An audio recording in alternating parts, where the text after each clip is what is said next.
welcome to Jacob's Quest, and tonight we just finished watching episode 8, the season finale of Ahsoka, and I'm really happy with everything that happened, and things played out a lot like I suspected they would. So while there are some things that I think other people might be a little upset about, like how many lingering questions we were left with, and just basically things that were unanswered, it's kind of exactly where I expected we were going to end, and they did it in such a good way. I'm really happy. Okay, so some things I did not expect. Essentially what we have here is Ezra has switched places with Sabine and Ahsoka. We are left in this place where Ezra manages to get onto Thrawn's ship just as they're leaving, and Ahsoka and Sabine are left fighting Morgan Elsbeth and a bunch of stormtroopers who, even though those stormtroopers were not initially zombie stormtroopers like everyone thought they would be, in this episode they turned into zombie stormtroopers. So in a funny way, they gave everyone what they wanted. It just didn't happen the way you thought it was gonna happen, so like they had to kill a whole room full of stormtroopers at first, and then the 3 Night Mothers resurrected all of them. And I am glad they finally did the green mist Night Sister magic. They kind of were not doing that for a little bit. They were just doing the little metal orbs or something, and I was like, well, do the green mist, do the stuff, we know what it's supposed to look like, do the thing. So they did it this episode. They brought them all back as zombies. That was really cool to see. And yeah, I am here for zombie stormtroopers.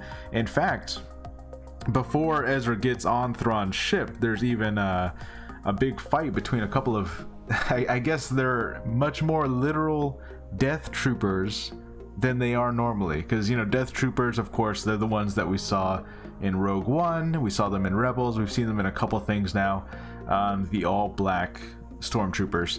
But this time they're like one of their masks gets broken, and we see like the zombie jaw of one of them, which they were just turned into zombies, but I guess maybe these guys have been zombies for a while. I'm not entirely sure. But in any case, that was really awesome. And yes, Sabine finally uses the Force. That's another thing that I long suspected was going to happen. And I think this show has done such a great job of, because I walk into this like a lot of other people saying like Sabine never really showed any Force sensitivity. That's not anything they ever really explored.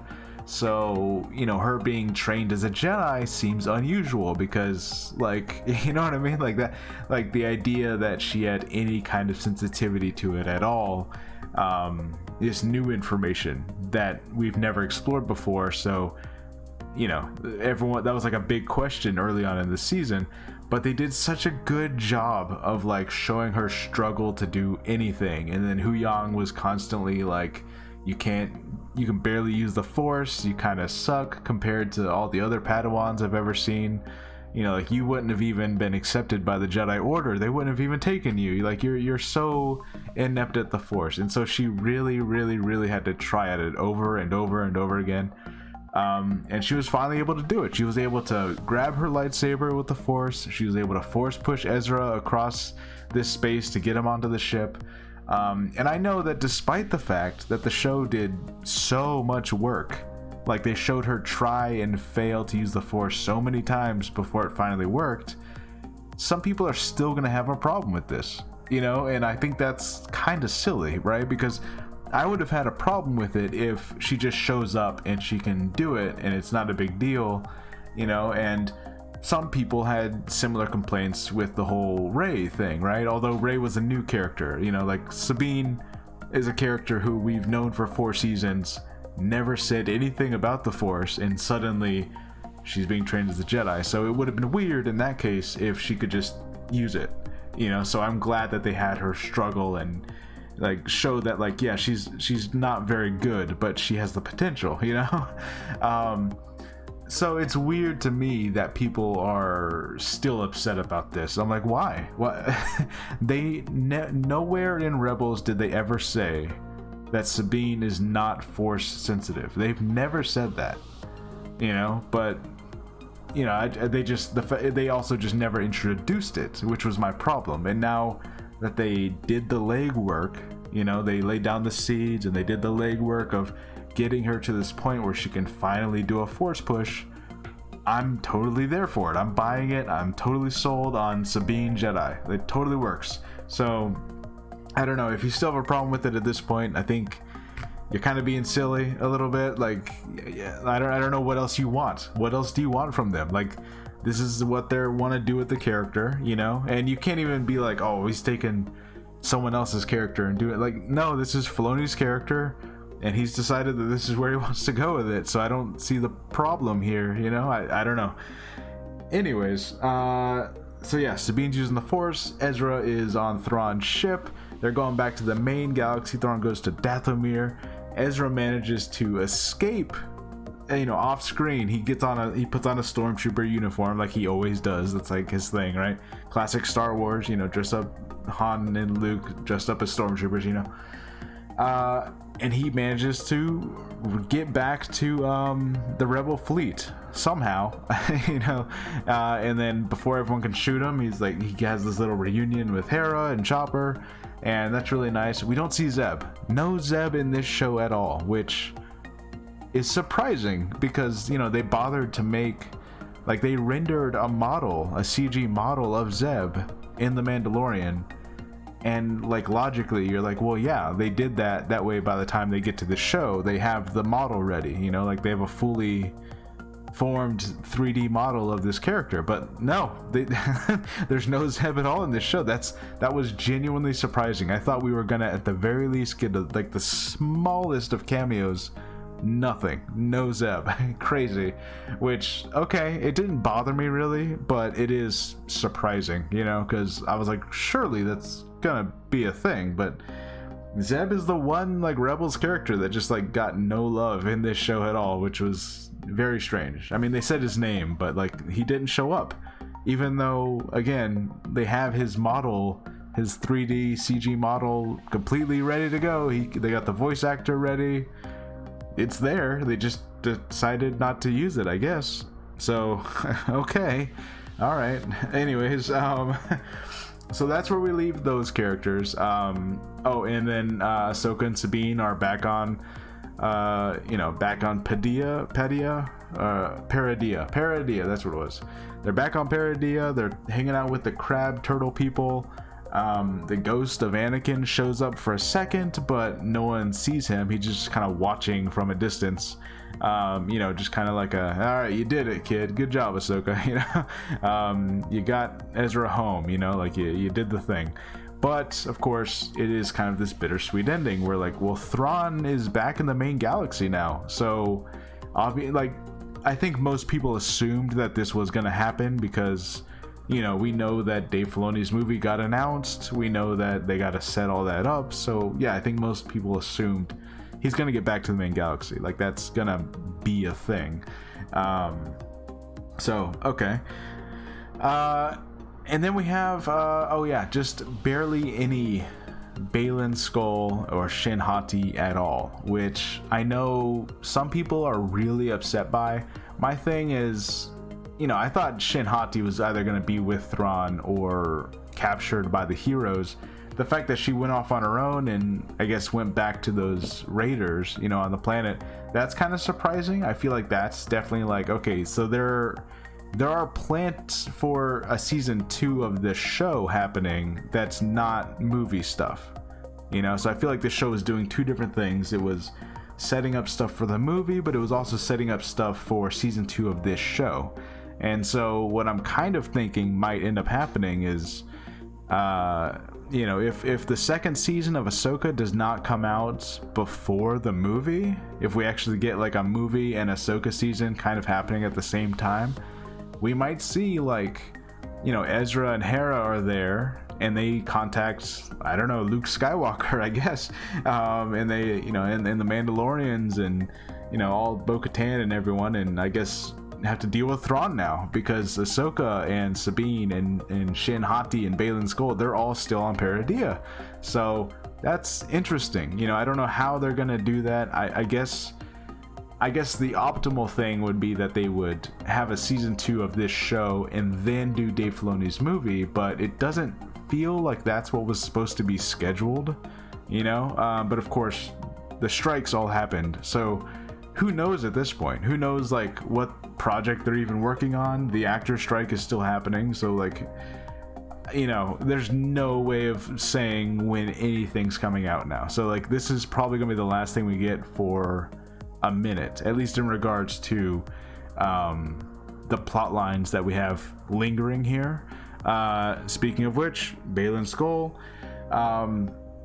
yeah, so he went off on his own last episode. He talked about how his path is leading him somewhere else, and you know, to me as a viewer, I'm like, okay, I understand how people tell stories. You know, I'm not like I'm not some kind of writing major or anything like that. I'm not a writer, but I feel like just common sense, having watched a lot of shows and seen a lot of movies and read, you know, an okay amount of books, I understand the basic story structure of how things go, you know. So like one episode, this guy's like, all right, my path is leading me somewhere else, you know, away from the main plot of everything else going on with Thrawn and all you people. I'm gonna do something completely different somewhere else. To me, that reads as, okay, that's like next season stuff, you know, like that's stuff that they're setting up for next season, because we're gonna deal with Thrawn and Ezra and Ahsoka and Sabine and all that, but next season is when they're gonna get into the Baylan of it all, and that's definitely the way they leave it here, because we only get like little 10 seconds of Baylan. He's up on this mountaintop, and at first you're like, okay, what's happening? Where's he at? And then you realize that the cliff that he's standing on is the Father, the god of Mortis, the Father, and we see something in the distance in the mountain range out there, and it's something sparkling above the mountains. And to me, I'm instantly recognizing a very distinct sparkle. And I know that sounds silly, but if you like match this up with what I'm about to tell you, you're gonna be like, okay, that's definitely what that is. We are looking at the monastery of Mortis. Okay, that is the home of the Father. That's where everyone went to go talk to the Father. That's where the Father lived. Because there is a giant shiny crystal at the top of that monastery. Now, yes, in the Clone Wars, I believe that crystal shatters and this whole place kind of starts dissolving, right? But, you know, now here we are on Paradia, and the camera zooms out, and Baylan is standing on not just a statue of the Father, but right next to him is a statue of the Son, and a broken, you know, a headless, broken statue of the daughter right next to them. So obviously Mortis stuff is happening. That sparkle, that very distinct sparkle off in the mountain range, looks like the monastery of Mortis. So huge kind of like mystery lingering plot thread left there, and you know, I kind of expected that that's exactly the sort of way that this was going to go. You know, my money was on an infinity gate. Like, I thought he was just gonna walk through it and then disappear, and then we don't know what happens. But this is a very similar idea of like, he's going towards that sparkly thing in the distance, and he's standing on statues of Mortis gods, and then we don't know what happens. So like, it's still leaving on that very mysterious, enigmatic note of like, ooh, lingering plot thread, let the fan theories fly, you know, like, because that was the intention here, you know, like to get the fans thinking, to get the fans talking about what is he going after, what's out there, what is that sparkle, have I seen that before? Yes, you have, you know. It's the monastery of Mortis. Anyways, so yeah, that's pretty cool, you know. And I know some people are like, oh, I wanted more, but to me, I'm like, no, that's exactly the sort of mysterious cliffhangery type of plot thread I figured was going to be lingering. And yeah, it's unfortunate that Rey is gone, and however they end up doing this, I suspect they want to do a season 2 before they do the movie. So I do think that they are going to end up having to recast at some point, but likely everything we're talking about is 3-4 years away from now. So I'm not gonna, like, you know, I think if you're gonna sit here and debate about, you know, whether you should recast or who should recast and all that stuff, I think it's way too early to even be having those debates and talks, because it's like none of that stuff's gonna get decided for years. Like, we are, you know what I mean? Like because of the strikes and because of whatever other delays and movies and everything's schedule shifting around. You know, we are so far away from anything of that mattering right now that, like, don't bother with those arguments. I'm sorry, but like, if you're like, I don't know if they should recast, I don't know if they should do, I'm like, look, we're not, it's gonna be like 2032 before we even need to bother worrying about that. So let's just talk about this, you know. Anyways, so yeah, mysterious note left on, giant cliffhanger. And Ahsoka and Sabine left on this planet. That is something that I did not expect to happen, because now it's, of course, it's like, well, what the hell happens to them, you know? I guess the good news is that Ezra knows where they are. Like, Ezra can just say, okay, there's another galaxy, there's a planet called Perdia, you can use the whales to get there. I know that, they know that. Like, you know, Hera was there for that whole thing of using the whales, right? So like, they have the potential to just do that again, right? Because Ezra, obviously, he called the Purgle before, so he can just call the Purgle again, seemingly, and just do exactly what Ahsoka did. So it's the whole like struggle to get to this other galaxy is not nearly going to be as much of a struggle for Ezra, because obviously he did it once.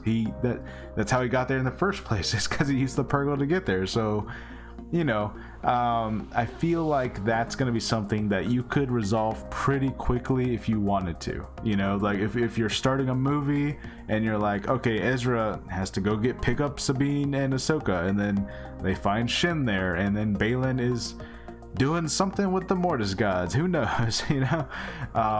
So there's that. Let's see what else. Oh, so Morgan Elsbeth, man. So, you know, one of my big question marks of this, and it kind of did feel like a bit of a retcon, a little bit. I know the idea was kind of planted there. I think one of the costume dressers of The Mandalorian was talking about how way back in Mando season 2, when Morgan Elsbeth was introduced, there was little whispers of her being a Night Sister. And then when it was confirmed in this show, the big question was like, well, why doesn't she look like the other Night Sisters that we've seen in the Clone Wars? And then, of course, we get to Paradia and we see the Great Mothers who look like Clone Wars Night Sisters. You know, the white skin, the black tattoos, all that stuff, right? So Morgan Elsbeth finally gets that. You know, she gets like an upgrade by the Great Mothers. So she's seemingly, I guess, made stronger, more powerful in her magic status, I guess. And they also give her the Talzin sword, or the Talzin blade, or whatever. And this is something that we saw Mother Talzin use in the Clone Wars. Now, I would need to pause and look at the sword and compare it to the one in the Clone Wars to see if it's like a 1-to-1 match. I think it looks pretty close, if not it exactly. It might just be like exactly that sword. They call it the Talzin blade, so that's pretty cool. You know, it's got the green fire effect as she swings it around, so you're like, yeah, that can definitely fight against a lightsaber. We saw Mother Talzin fights Mace Windu with it in the Clone Wars. You know, a lot of people forget about that little arc, but yeah, Mother Talzin comes back one last time after the destruction of the Night Sisters, and she fights Mace Windu. You know, like, I feel like most people forgot about that, but that totally happened. Anyway, so, you know, they do some cool stuff. The zombie stormtroopers are there. Ahsoka's fighting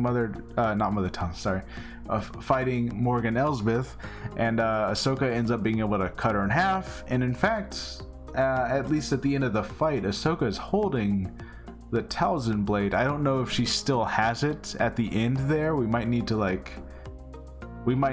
pause it and see if she's got it like attached to her belt or something. But if she's holding on to the Talzin blade, that's pretty cool, because one of her lightsabers gets destroyed. You know, like with all the other stuff happening, I feel like that's something that's getting skipped over a little bit. One of Ahsoka's lightsaber gets destroyed, so she only has one of her white blades now. But I don't know if we go back and look. Maybe she still has the Talzin blade, so she might have a lightsaber and a Talzin blade. That's pretty cool. That's a cool combination of things. So I kind of hope she held on to that. That would be cool. And yeah, that's pretty much where we're left at. Like Ahsoka and Sabine are trapped on Paradia. But again, it feels like Ezra could just call some more Purgle and be like, hey, we got to make another trip. Sorry. Yeah, at least this time there's not, Thrawn is not going to be there to leave mines everywhere. Like they're just going to be able to go there, pick them up, and I guess call the Purgle back again to come take them back home. I don't know how they get back home, but yeah, they'll figure it out. They have ways. And Thrawn is now in the galaxy, so like I said, I feel like they can do this either way. They can either have season 2 of Ahsoka happen first, in which case you could finally get all of your characters back into the main galaxy, and that way they could prepare for Thrawn together. Or now that Thrawn's in the main galaxy and you have Ahsoka and Sabine and all these other characters not in the main galaxy, now things feel a little bit more desperate. Now Ezra is probably going to be like, I have to talk to Luke Skywalker. He's the only one. Like Ahsoka and Sabine are not here. Luke Skywalker is the only guy. He's the only one left in this main galaxy to come help me with Thrawn, because now we got some serious shit happening. Oh, by the way, yes, Ezra makes a lightsaber. It's a blue one, and it's very much like Kanan's lightsaber. They even use like the similar hilt. Huyang makes sure to like oh yeah, I only had like 2 of these things and the other one was given to Kanan. So that's cool. Glad that Ezra has a lightsaber again. A lot of people were like up in arms, like he didn't take his lightsaber back. I'm like, no guys, like, think about who he is, think about who he's been with. But he did make a lightsaber now, so hopefully all you people are happy. He's got one now, okay? And he's back in the main galaxy. So now you have Luke and Ezra, the two Jedi in the main galaxy that can, I guess, help fight Thrawn.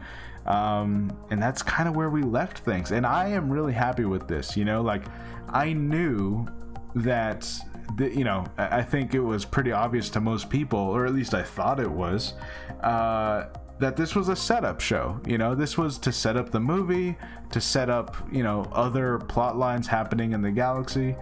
They were not going to wrap all this up. They weren't going to like kill Thrawn or have Thrawn lose.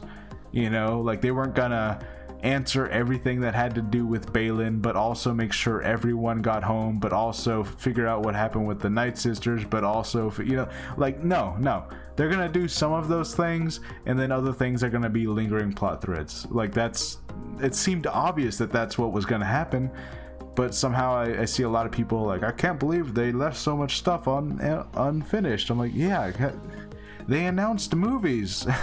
They announced movies are coming out. Why would they finish all this if movies are coming out? That doesn't make any sense.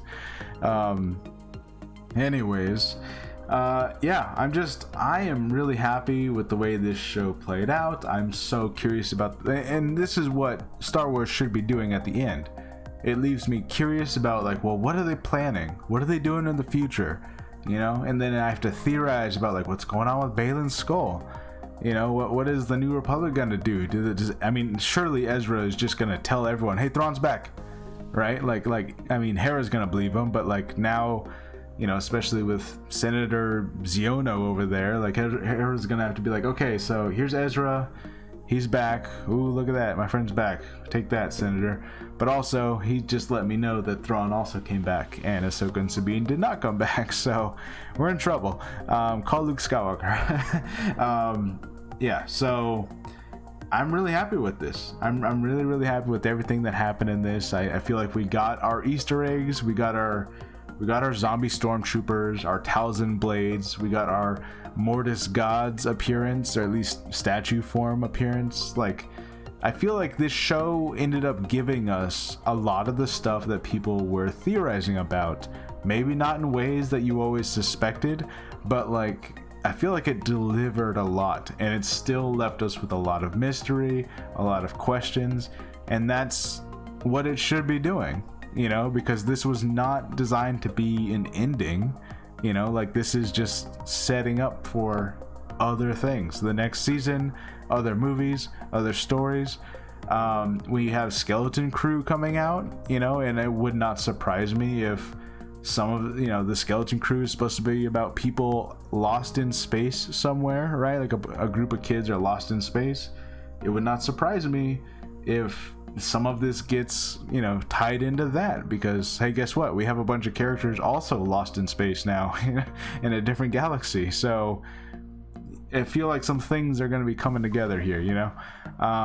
In any case, yeah, I was really happy with this show.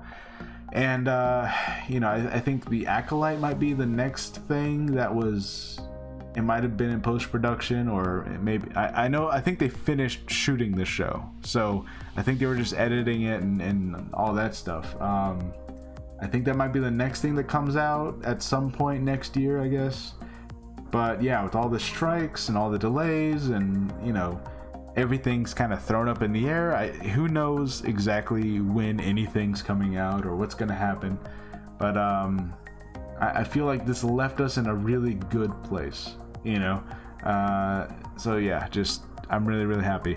Now tomorrow, Loki season 2 comes out, and the reviews came out, and I saw some negative ones. Like the very first reviews I saw, both of them were negative. They were like really tough on the show, and I was like, oh my god.